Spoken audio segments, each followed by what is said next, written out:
আচ্ছা লাউ ভাই, আপনি তো চলচ্চিত্র পরিচালক, আপনি কয়েকটা ছবি বানিয়েছেন।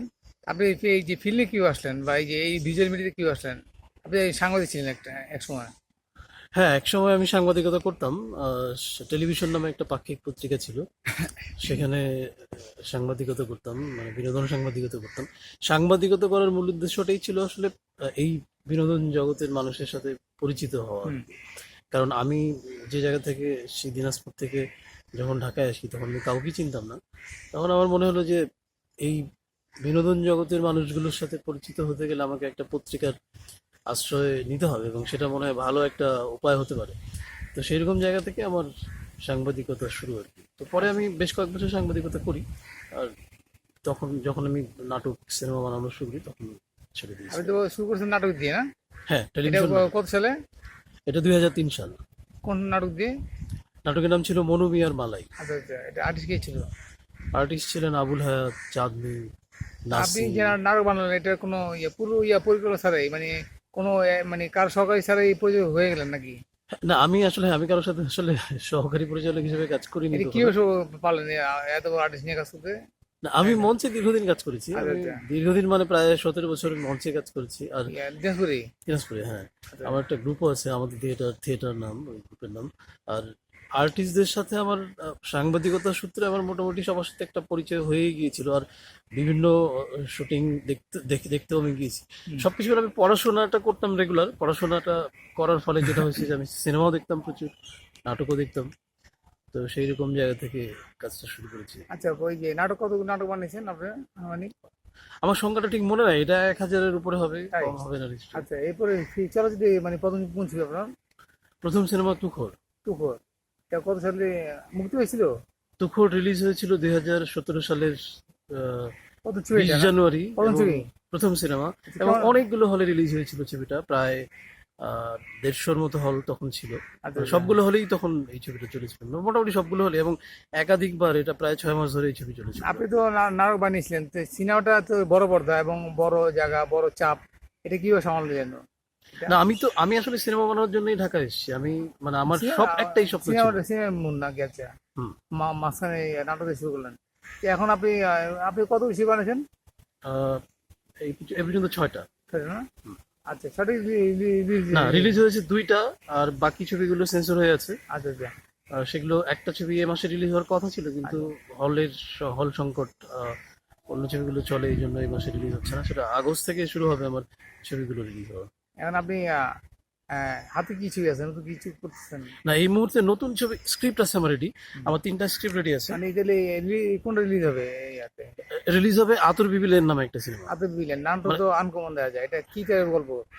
আতর বিবিলেন আসলে আহ, এটা একটা ক্রাইম ওয়ার্ল্ডের গল্প। এবং এখানে আপনার বস্তির অনেক বিষয় আছে, এবং নারীর অনেক বিষয় আছে। মানে মূলত এটা ঠিক লোয়ার লেভেলের পিপলের যে দ্বন্দ্ব, লড়াই, বেঁচে থাকার লড়াই, ক্ষমতার লড়াই, এই বিষয় নিয়ে এই ছবিটা আতুর বিবিলেন। আচ্ছা, এই যে ছবিতে কি অভিনয় করছে? আতুর বিবিলেনের অনেকেই আছে, টেলিভিশনে অনেকেই আছেন।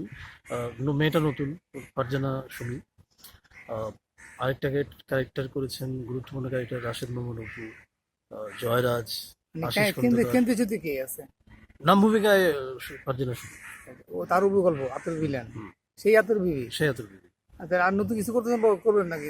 শুরু করবেন কিছু? প্ল্যানিং তো করছি অবশ্যই। আমার তিনটা এটা কি তিনটা আপনার কি স্টোরি। এই যে আতর বিলেন, এটা কি আপনি নিজ প্রশ্ন নাকি প্রযোজনা নাকি অন্য না, না, কারো? না, প্রযোজনা না, আমার না। আচ্ছা আমার গল্প, আমার চিত্রনাট্য, পরিচালনা আমার। আচ্ছা। এটা কাহিনী কি লিখছে আপনি? আমি লিখছি। Music director? মিউজিক ডিরেক্টর আকাশ। এটা কি ফাইট আছে কোনো? হ্যাঁ, হ্যাঁ, অ্যাকশন আছে এই এটা ছবিতে। 100 কে ছিল ফাইটে? আরমান ভাই ছিল, আরমান। আরমান। আর সঙ্গীত পরিচালক? সঙ্গীত পরিচালক আকাশ। না, আচ্ছা। আর হচ্ছে যে এডিটর? এডিটর ছিলেন আমাদের তৌহিদ ভাই, বিখ্যাত ক্যামেরাম্যান? ক্যামেরাম্যান। ছিলেন হচ্ছেন আমাদের আসাদুজ্জামান মজনু ভাই। আচ্ছা, তাহলে রাশেদ মামুন অপু কেমন কাজ করছে? আর ভালো। আমি আসলে যে ধরনের সিনেমা বানাই, আমি আমার সিনেমায় শিল্পীদের কাছ থেকে অভিনয়টা আদায় করে নেই। এটা আমি আমার মতো করে আদায় করে নেই, কারণ আমার আচ্ছা। ছবির গল্প, আহ, গল্পে অভিনয় জানা ছাড়া শিল্পীদের, আমি অভিনয় যারা ছাড়া শিল্পীদের আমার সিনেমায় আসলে কাজ করি না, তো যার কারণে আমার সিনেমায় অভিনয়টা খুব বড় একটা আরজন বিষয়। সিং কেমন কাজ করছে? খুবই ভালো করেছে। ওর ক্যারেক্টার কি? মূল ক্যারেক্টারটাই সে নাম ভূমিকায় সে করেছে। ওর ভূমিকাটা কেমনে? আতুবি যে তার নামটা, এটা কেন হইলো? আতুর বিবি আসলে একটা মেয়ে যে খুবই একটা প্রান্তিক জায়গা থেকে উঠে আসে। সে তার জীবনের সংগ্রামটা এরকম, সে ধীরে ধীরে এক পর্যায়ে সে ঢাকা শহরে চলে আসে। ঢাকা শহরে এসে সে আহ, একটা ভয়ঙ্কর ক্রাইম ওয়ার্ল্ডের সাথে সে জড়িয়ে যায়। মূলত তার উপরে গল্প, তাকে ঘিরেই বাকি এবং তার চরিত্রগুলো তার এসেছে। পরিণতি কি ছিল ছবিতে? এই পুরোটা এটা বলতে চাই না, আচ্ছা, তাহলে দেখতে হলে হবে গিয়ে দেখতে সিনেমাটা। হবে। হ্যাঁ, আচ্ছা, তাহলে কি আগস্ট রিলিজ হওয়ার সম্ভাবনা আছে না? হ্যাঁ, ছবির আপনি একটা রিলিজের ডেট হয়ে গিয়েছিল, কিন্তু আমরা হল সংকটের কারণে সেটা রিলিজ করিনি। আপনার প্রযোজনা করার ইচ্ছা নেই? প্রযোজক হওয়ার ইচ্ছা নেই? প্রযোজক হওয়ার ইচ্ছা না। একটা সিনেমা করতে তো অনেক টাকা লাগে আসলে। সিনেমায় আর প্রযোজনার ব্যাপারটা খুবই, আমার কাছে মনে হয় যে এটা অনেক আহ, জটিল একটা বিষয়। যদি কখনো আমি সেইভাবে নিজেকে তৈরি করতে পারি তাহলে তো অবশ্যই এখন তো প্রযোজনা। চলচ্চিত্র মানে খুব সংকটময় মুহূর্ত অতিবাহিত করতেছে। এটা কি আপনি একজন সাংবাদিক হিসেবে কিভাবে মূল্যায়ন করবেন? এবং কিভাবে এটা উত্তরণ করা যায়? আহ, সংকট তো থাকেই, সব সব সব মানে সব ক্ষেত্রেই থাকে। হুম। এখন হ্যাঁ, চলচ্চিত্রের সংকটটা তীব্র। প্রযোজক তো সমিতি নাই, শিল্পী হ্যাঁ, সমিতি সংকট, এই প্রযোজক সমিতি নিয়ে দাবি দ্বন্দ্ব ছিল, সেটা অবশ্য ওরকম হয়েছে নির্বাচনের মাধ্যমে। এবং এইটা এরপর কি করা যায়?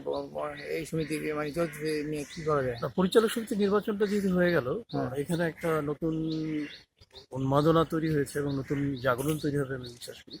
এবং সিনেমার আমি বিশ্বাস করি যে সিনেমার আজকের যে অবস্থা, এই অবস্থা থেকে সিনেমা খুব তাড়াতাড়ি তার জায়গায় ফিরে যাবে এবং নতুনভাবে সিনেমা আবার আসবে, এটা আমি বিশ্বাস করি। এখন তো সাকিব ছাড়া কোনো আর্টিস্ট তেমন একটা নাই।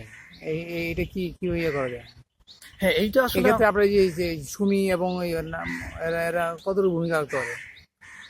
এইটা তো আমি বলতে পারবো না। আমি আমি আমার সিনেমা নিয়ে অবশ্যই আশাবাদী, কারণ এমন তো না যে সাকিব ছাড়া অন্য কোনো সিনেমা থেকে টাকা ফেরত আসছে না কিংবা আসেনি। তাও এসেছে, সেটা কম হয়তো। আমরা হয়তো আমি জানি না যে আমাদের সিনেমাগুলো দর্শক, মানে আপনি যেটা বললেন যে সাকিব ছাড়া আমাদের সিনেমা দেখছে না কেন, এটা একটা আসলে যেমন প্রবলেম, এবং এটা আমাদের খতিয়ে দেখা উচিত। এবং এই জায়গা থেকে উত্তরণের জন্য যেমন আমি ব্যক্তিগতভাবে আমার মতো করে ট্রাই করছি যে শুধুই কেন একজন নায়ক কেন্দ্রিক সিনেমা হবে, কিংবা ইন্ডাস্ট্রি হবে, হ্যাঁ। ইন্ডাস্ট্রিটা কেন শুধু একজন কেন্দ্রিক হবে, এটা ইন্ডাস্ট্রির জন্য এটাই তো অবশ্যই একটা খারাপ সমস্যা না দিক একটা। অবশ্যই।